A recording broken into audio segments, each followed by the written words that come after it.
Welcome to the Neurogenic Integration Podcast, where we explore the incredible potential of neurogenic tremoring beyond the basics. I'm Alex Green. And I am Sylvia Song-Shields.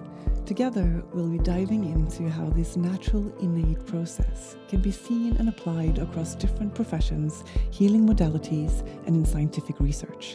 Whether you're a practitioner, a coach, a therapist, a body worker, or a researcher, this podcast is for you. Join us as we uncover the science, share experiences, and explore how neurogenic integration is revolutionizing the way we approach stress, trauma, and well-being. So take a breath, get comfortable, and let's dive in.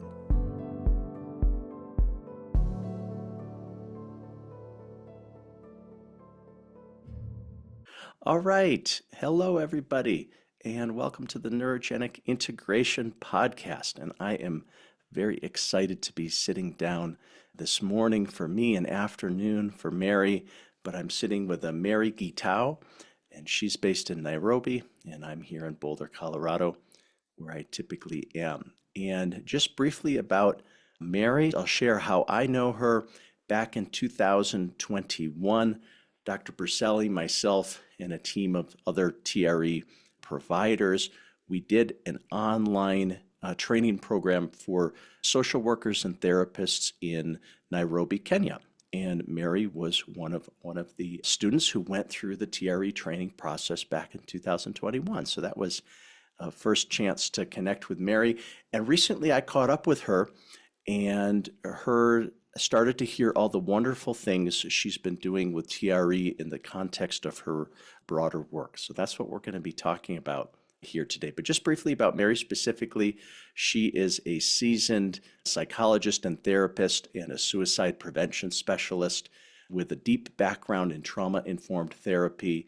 She brings extensive experience in aiding diverse individuals and groups, including civil society activists, humanitarian workers, and human rights defenders facing challenging circumstances.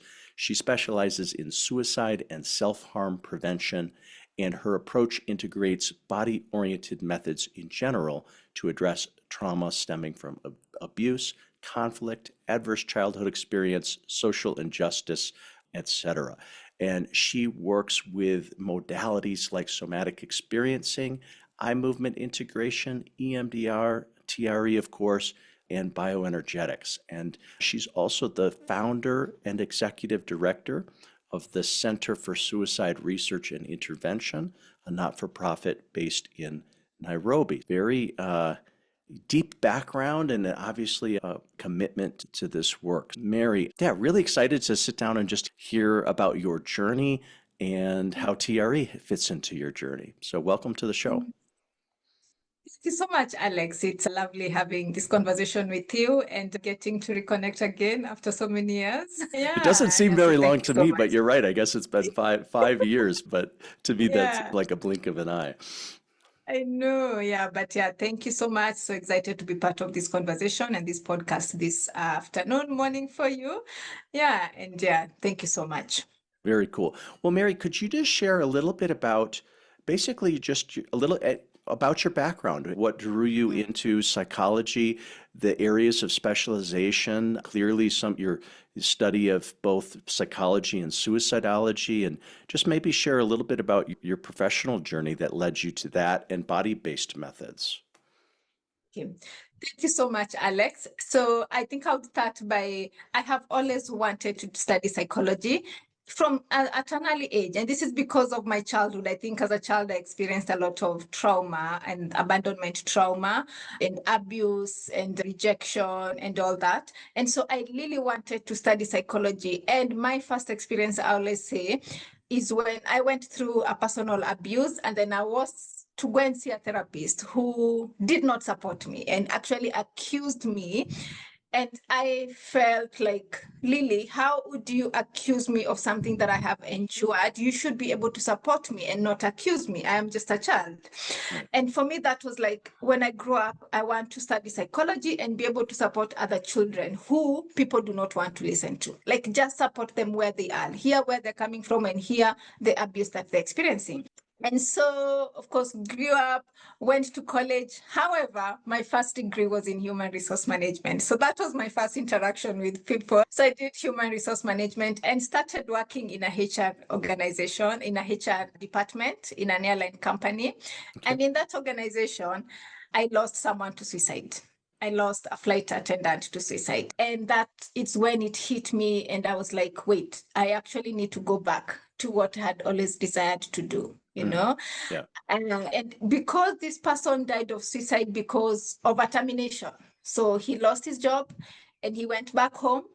And how does he provide for his family? And so 3 weeks later, after termination, he died by suicide. And that started me, the journey of studying psychology and suicidology. But then there was no psychology course in Kenya. So I did psychology. And then after 4 years of doing psychology, I was like, I am missing something. How do I get to support people who are struggling in suicide? How do I get to do assessment? How do I manage this? And so I went and studied suicidology, which is basically the study of why people take their own lives and self-harming and all that. And then, of course, now I became equipped in the space of suicide. And here are my clients. But when my clients present themselves, there's a lot of emotional trauma. There's a lot of attachment trauma. There's a lot of rejection. And people would come and present ailment and pain in their body. And I kept realizing and noticing that even as we continue engaging in this, it's like they're getting re-traumatized. The more they keep talking, the more it becomes intense for them. I was like, okay, what's happening in this space? How else can I continue supporting these people? And so that took me to starting to think about what if there's more to just cognitive? What if there's just more than us speaking? What if there's more than just psychology? And of course, interaction with the internet, because we, of course, being in Kenya and in Nairobi, we have the privilege of good internet. So I started researching, and one thing led to another, and I got to do bioenergetics. And then after bioenergetics, TRE. Now, the interesting bit is me working with TRE, and especially out of Kenya, in Somaliland and in Somalia and South Sudan. I see.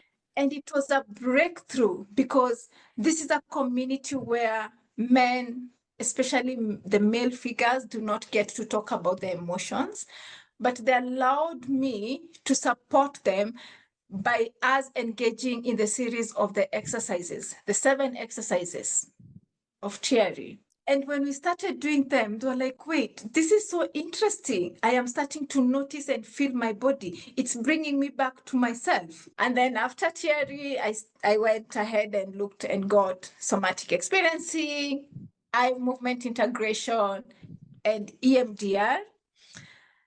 And for me, it is the weight of injustice that people face. It is the systemic issues that generation after generation encounter. It is the trauma that we carry each and every single day, and many people do not notice. So my desire is to continue supporting people for them to be able to release what they're holding so much in their body without even engaging, without even talking. But that's my background and why I am here, Alex. Wow, Mary, thank you. Thank you for that big picture.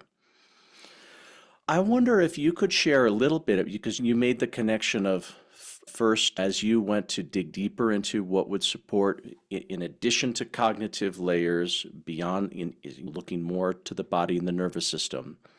You mentioned bioenergetics, and then kind of a connection into TRE. There's, of course, quite a bit of a shared sort of lineage and connection. Could you talk a little bit about the connection as you see it? Quite interesting. So, when you're using the bioenergetics, there's the part of the body kind of flexing. And us even using other things like the pillows and all that, and just noticing how the energy is shifting from one place or one body part to another, like just noticing, oh, there's that movement. We can actually use energy, But then when it came to TRE, it is the tremor mechanism, because when we are working with bioenergetics, yes, what do I do with this energy? But then TRE brought in a concept of integration, that yes, you can fasten or slow it. You can work with different parts of the body, like you can decide it's the arm or it's the upper side of the body that I want to support for the next couple of minutes, and just work with that. And that's been instrumental for me. And that's why when I'm working, especially with the male figures, TRE becomes a choice, because then we can focus on just one part without necessarily bringing anything. You mean like necessarily bringing like a topic, do you mean not necessarily bringing a conversation? Is that what you mean? A conversation, or even like even anything attached to them. Maybe it would be a pillow. Yeah, like you just come as you are. Just bring your body. Yep. It's your body. Just sit down. Yep. Yeah. Yeah. So it is just you. Just be present with me. Let's notice what's happening. Yep. Flex your body. Let's fatigue the body. So it's just the body that we are working with. Yeah. And for me, that was, oh, wow, it's just come as you are. Cool. It is allowing the body to find, where does it want to go? Where does it want to heal? And for me, that was a plus. Wonderful.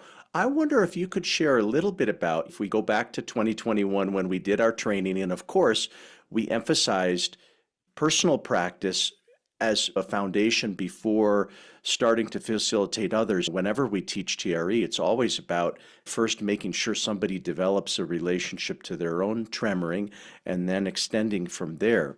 What do you remember about how, in some ways you had already done a lot of other work, bioenergetics and other things, but I'm curious, was TRE meaningful for you personally before you began to work with it professionally? What was your personal experience like? One of the things I remember on this particular evening when we were doing TRE is I being in the room and being on the floor, and a memory of abuse came and I got nauseated. And I was in shock. I was like, wait, what the hell is this? What is this? And it really, and a part of me got so annoyed.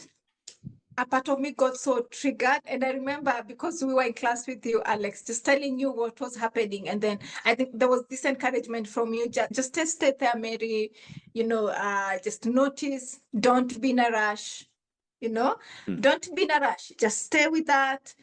Take moments of break. What kind of support do you want? Do you want to cover yourself? And of course, even during the training, there was always the invitation to come with maybe a pillow or like a cloth to cover yourself. We call them shukahi. And then you just told me, Mary, just what do you need to be safe? What do you need to feel secure? What do you need that would make you comfortable? Just sit with that. Notice. What's that bringing? When you say that you're feeling nauseated, what's that emotion? What is it doing to your body? And just noticing as we kept going and as you kept talking to me, I noticed that my lower part of the body was kind of loosening up.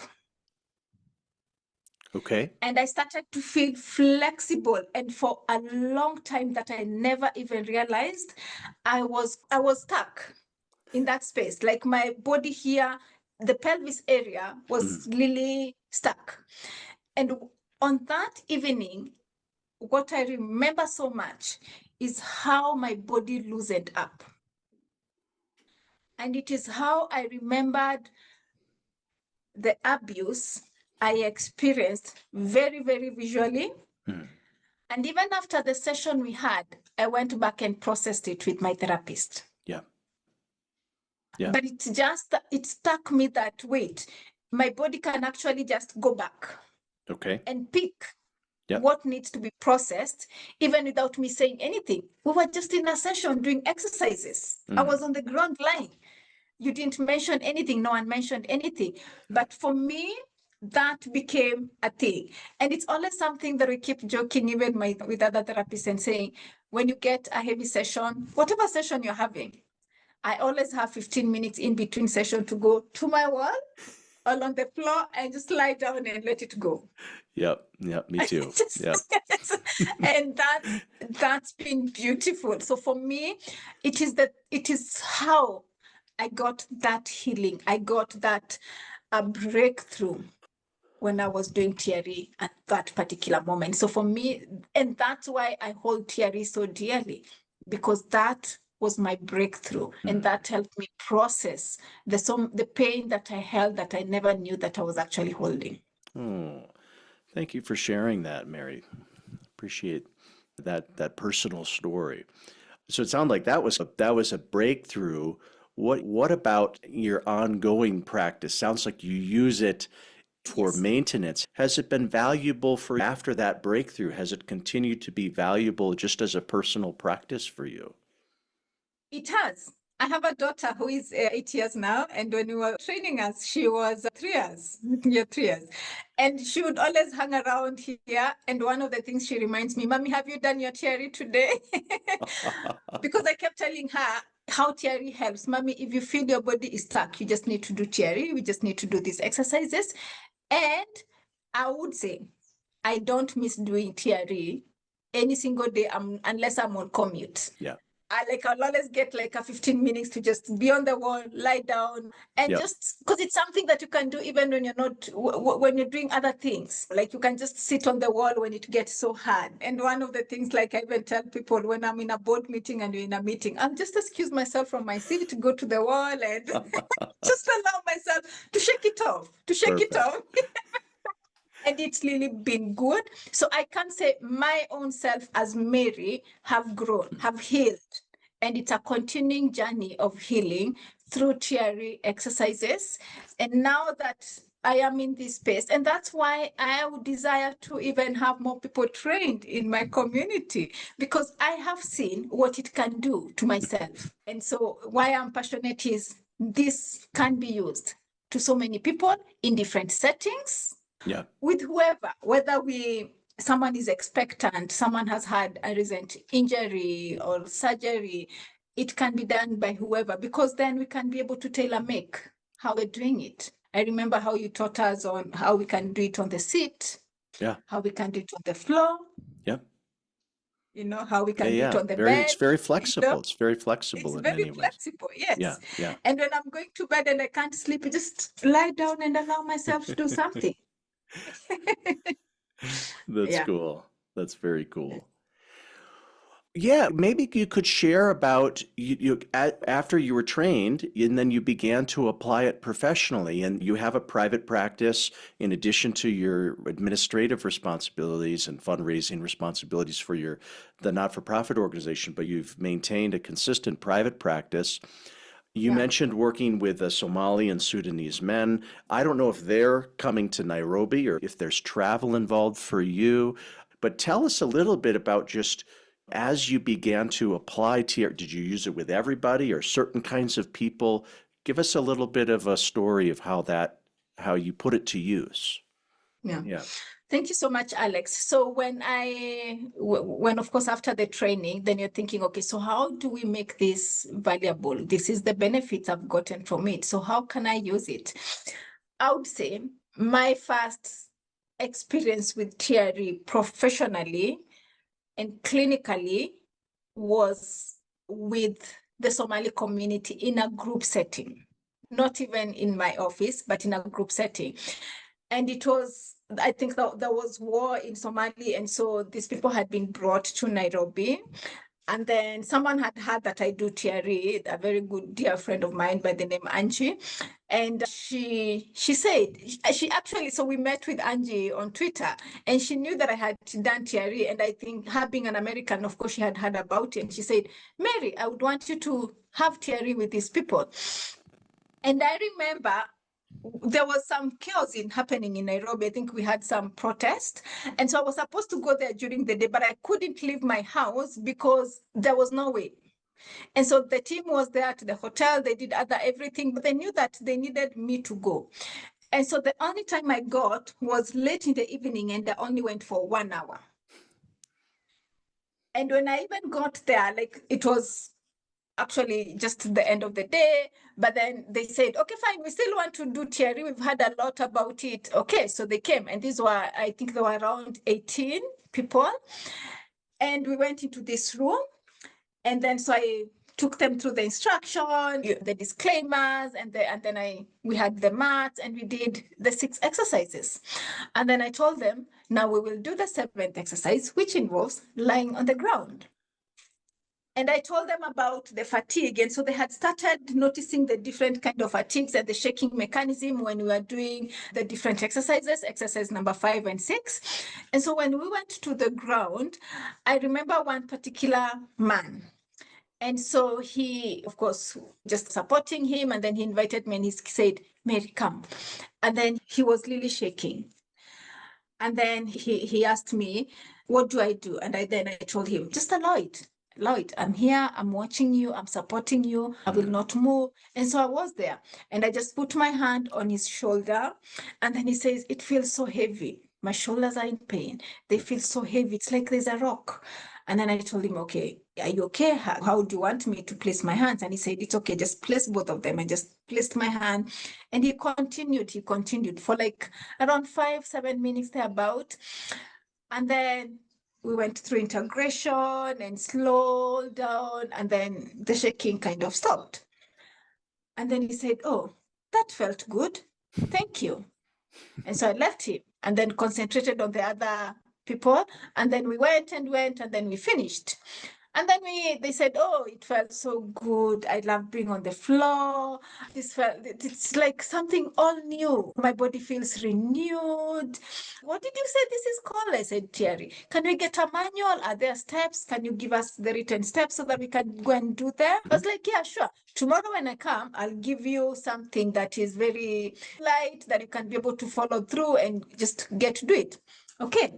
So they thanked me and we left, and I came back home. Then the following day, I went in the morning. And when I got there, America, you know what? I hadn't slept for 3 weeks. I was feeling so heavy here. But when we did those exercises, there's something that happened. Last night I slept. I slept like a teenager.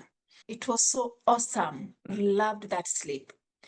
Again, can we do that again? And he said, yeah, sure. And then we talked about, okay, so what happened? And then he said, okay, when I went to the room, of course, I could feel maybe some tiredness.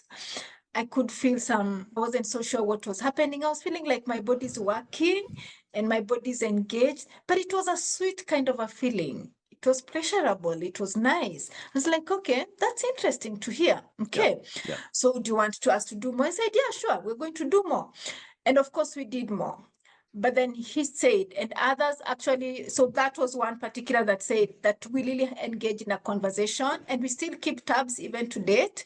But even the others felt, yes, as they went to their rooms that evening, their body were working in a way that they've never experienced. There was a sweet feeling, there was some movement in the body that they've never experienced in their lives. And they're like, why was our bodies moving? It's like there was integration, and because of what we did, was it harsh? No, it wasn't harsh. It was good.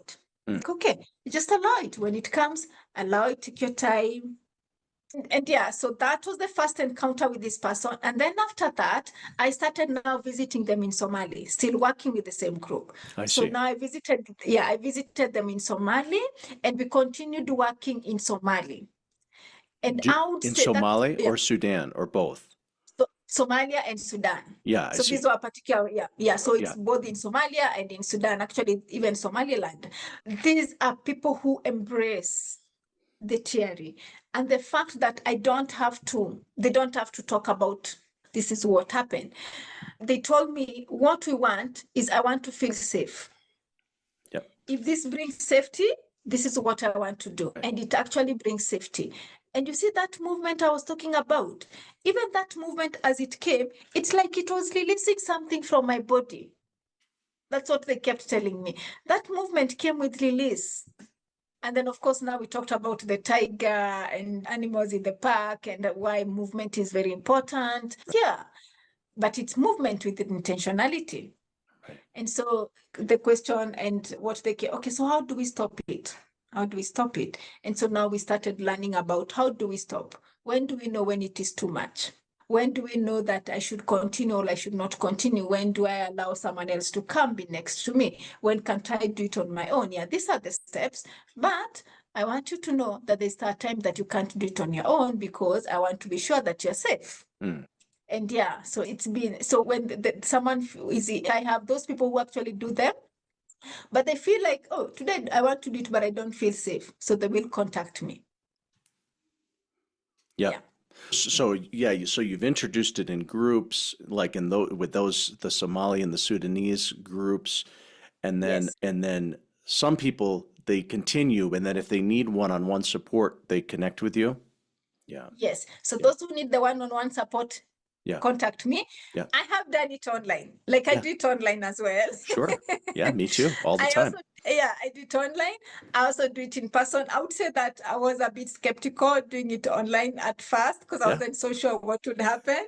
But then with practice and just seeing it even in person, working with the people in the office, individual, and I was like, okay, it's not so bad. So I can actually trust my guts and still support people online.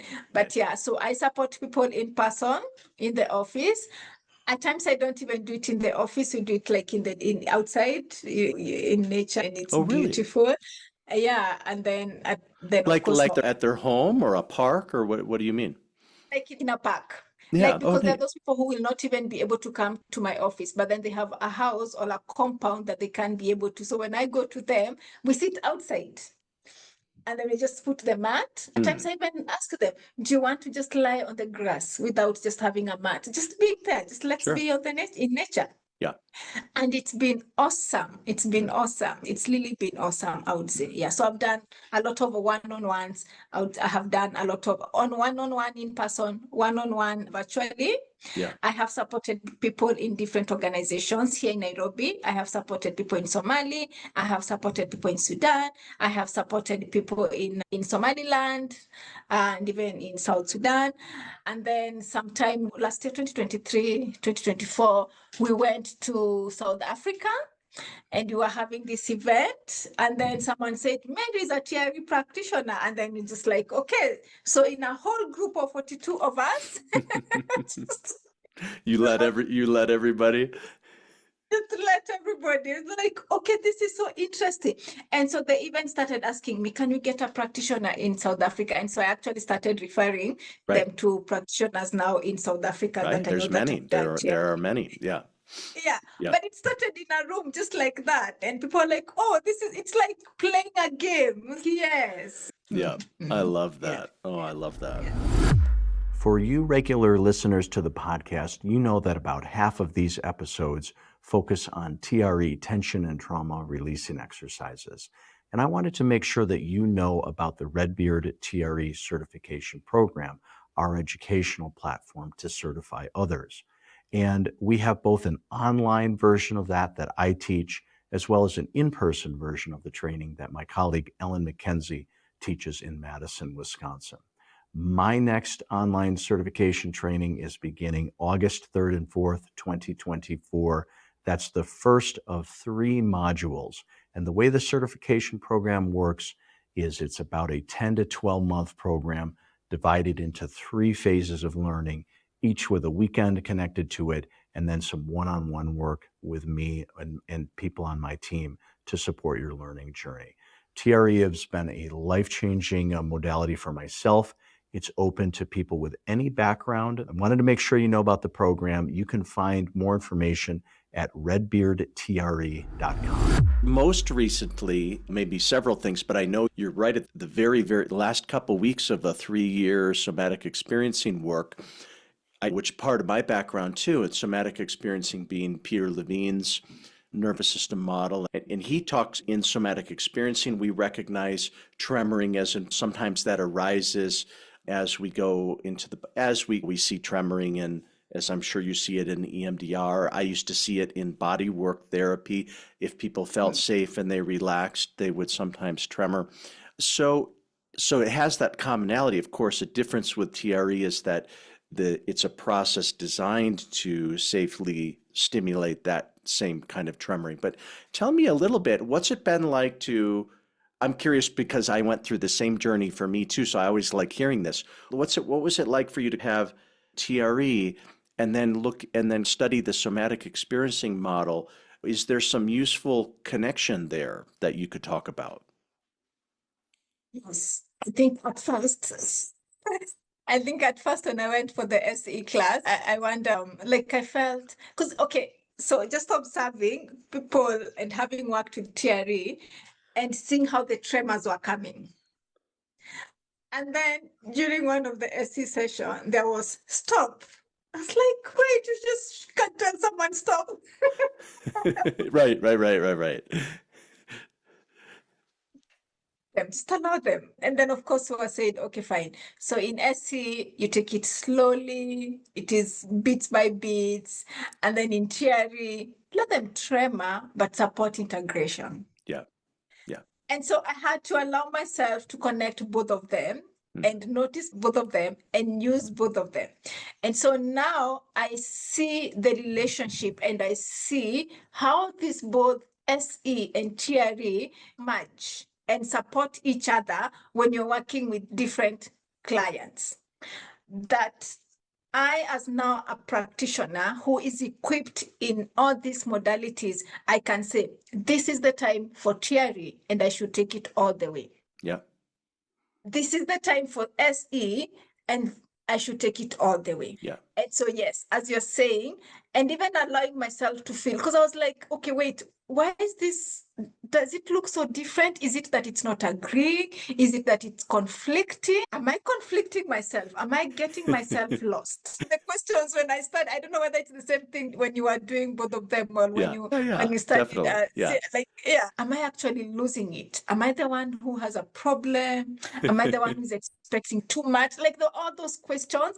And so I told myself, I want to allow myself to experience SE and TRE at the same time. And so that's what I did. Yeah. So of course, now I started supporting myself and working on me, trying to see how do these together match? How do they together support each other or support a client? And then I started now working on me. And the moment I allowed myself to go in and be patient with both SC and TRE and not rush things, I was like, yeah, this is perfect. They actually do not compete, but they complement each other. Yeah, Yes. maybe can I share a little bit? Because I had to figure that out for myself as well. And I definitely came to the conclusion that they are not competing. There's very complementary in my view. For me, in my one-on-one private clients, very often I'll tell the people at the beginning, there's several models that I'd like to work with you, most likely, and we may begin here, we may begin here, but very often I might say begin as I get to know the person, get to know their nervous system. I might begin with somatic experiencing for a period, and because there's some learning there's a lot of conversation. The person's sitting up. We can talk about the nervous system. We can talk about safety. The person can learn a little bit about polyvagal theory, even while we're doing our somatic experiencing work.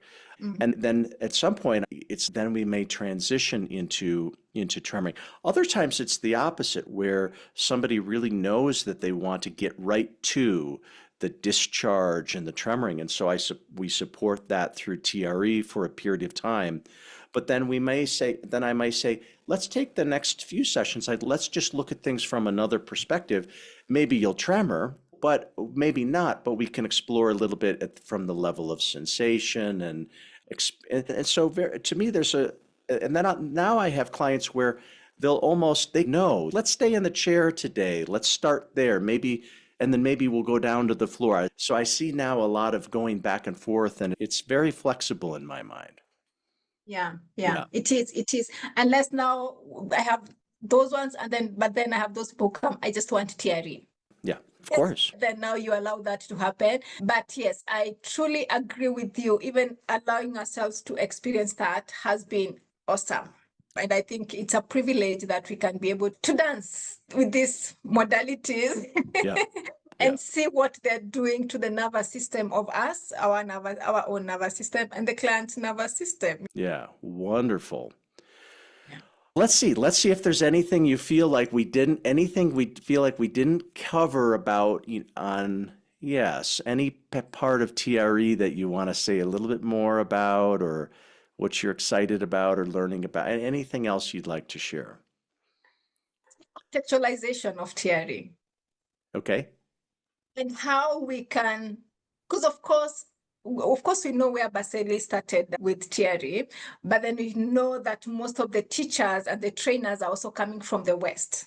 So that means if we are not careful as practitioners, we can lose it. And so for me, my journey has been also learning, how do I notice how my clients here in Kenya are coming in, and how would I be able to support them using this modality and not make them question what I am working, what I'm doing.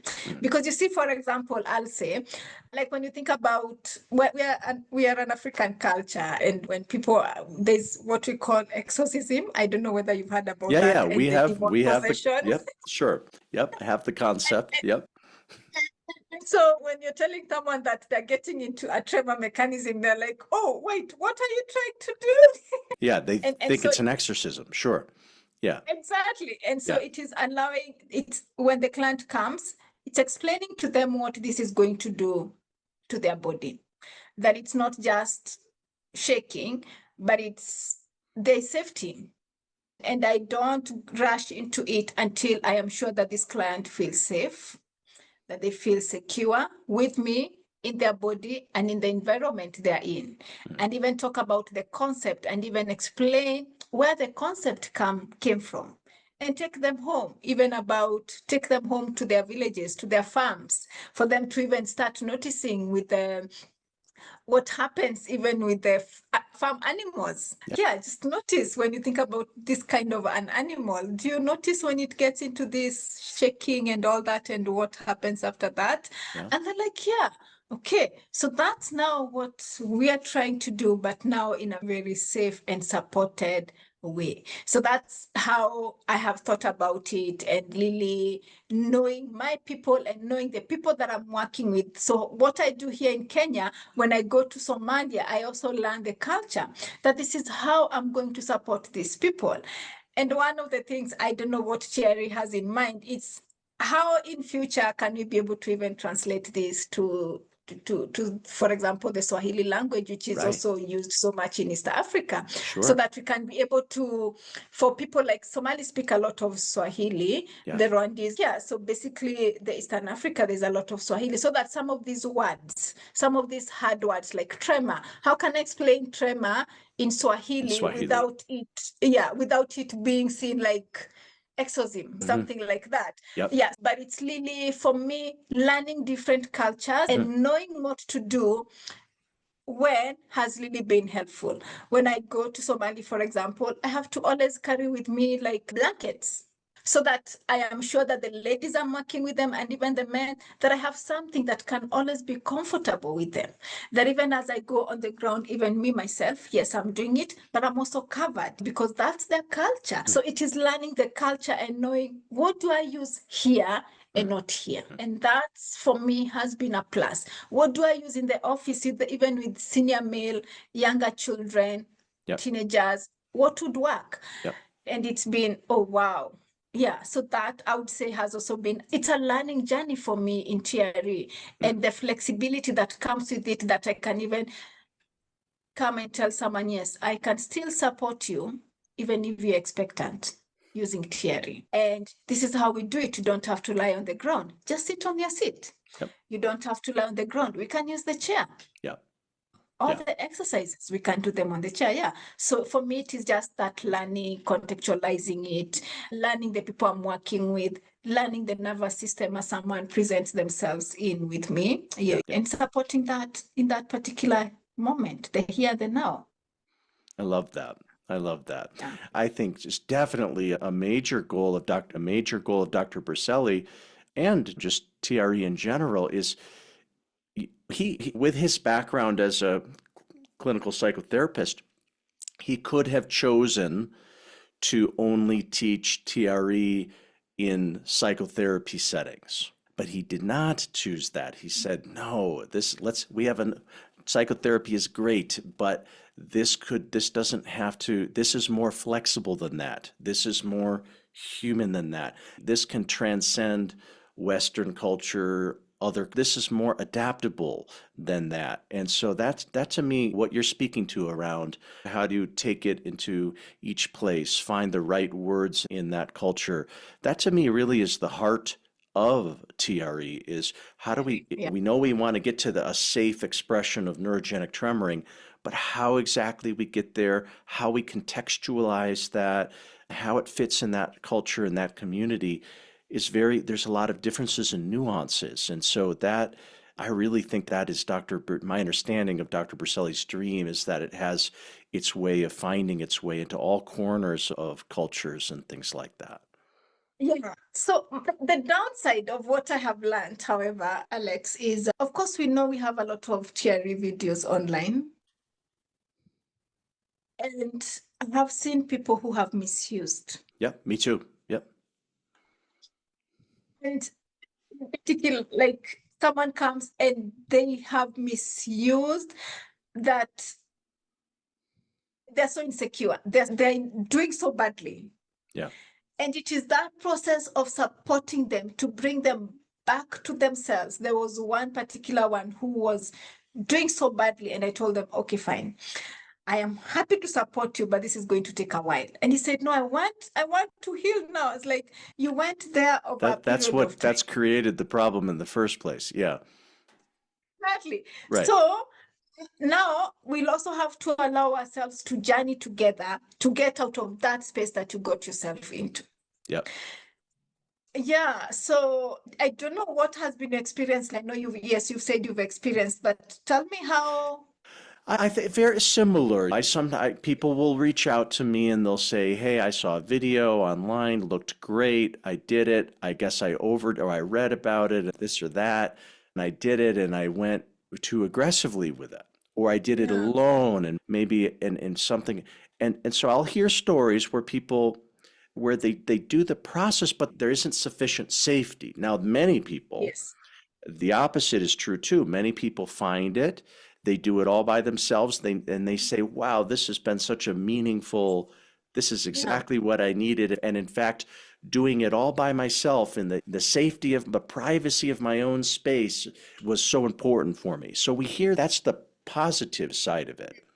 But then there's other people where they'll say, yes, I tremored, but I now realize I was forcing it, or I pushed through my own barriers around discomfort. I thought I needed to really dig in. I needed to, if trauma memories were coming up, I thought I needed to push through and go.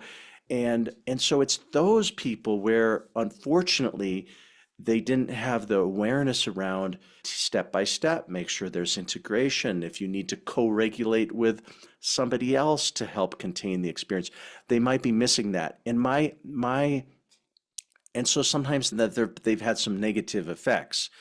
I say almost exactly the same thing as you, which is that it's probably going to take us a little time to restore a feeling of safety, because this became an unsafe practice for you unintentionally, but that's the reality. So how do we work backwards, slow things down, maybe step away from TRE and work with SE and other things or whatever, restore the baseline? And then as we introduce TRE, can we introduce it and really capture the spirit of self-regulation, the spirit of titration, the spirit of not pushing through?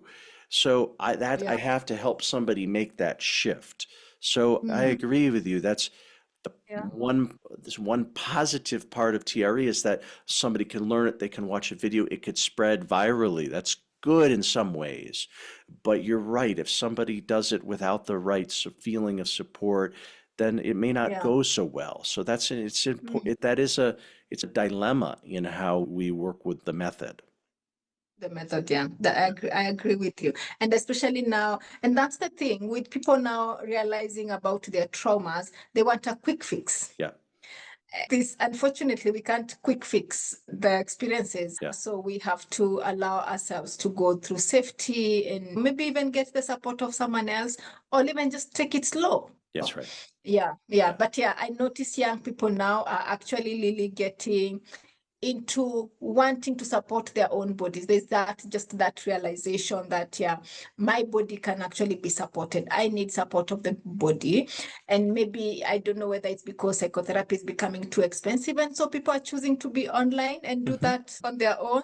But it's, even when I think about what we do at CSRI, one of the things is and I think that's one of the other goals why I would really want to be a trainer, is so that we can send this out and even equip as many people as we can, even from a place of, even if it's just free, like they can come and just get into being supported and supporting their body as an organization under the CSRI.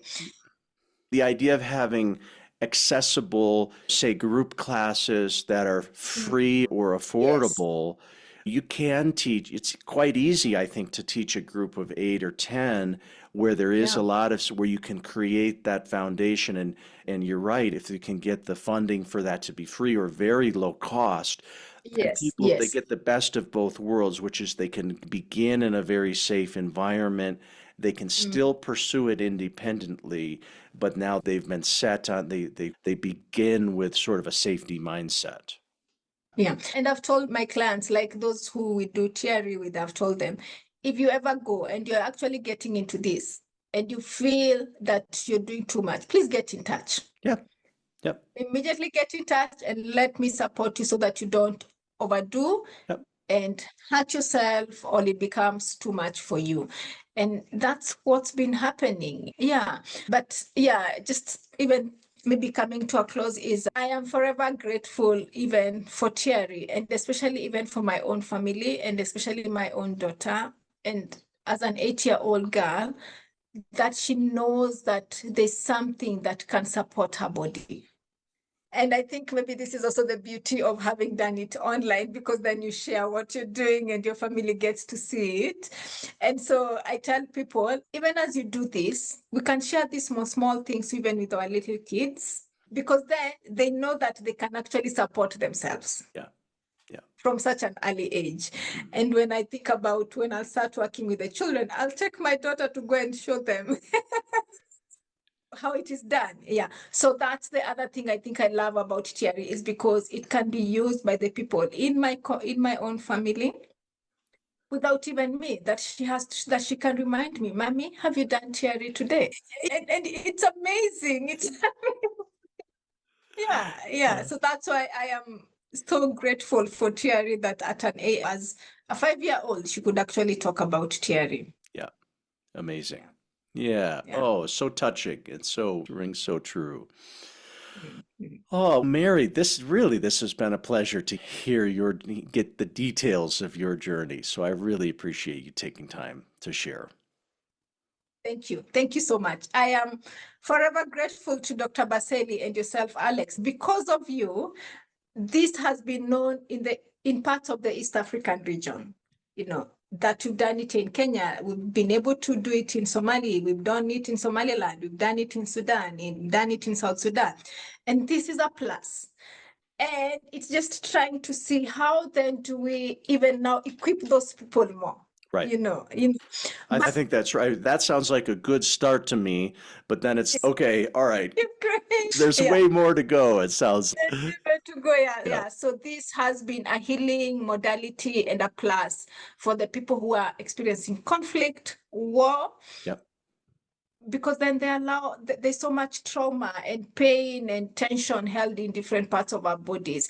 And TRE as a safety modality can be used, or is being used, to shake it off, in a safe and secure environment. So just as Dr. Berceli said, in conflict and in war, that tension, that trauma, those memories, especially when you think about Somaliland and Somalia, about the ongoing conflict, there's so much that is being held for the young people. Yeah, so it's a plus, and I've seen it do wonders, and I am still passionate and looking forward to even supporting more people in the region using TRE. Mary, thank you so much. Thank you. Powerful words.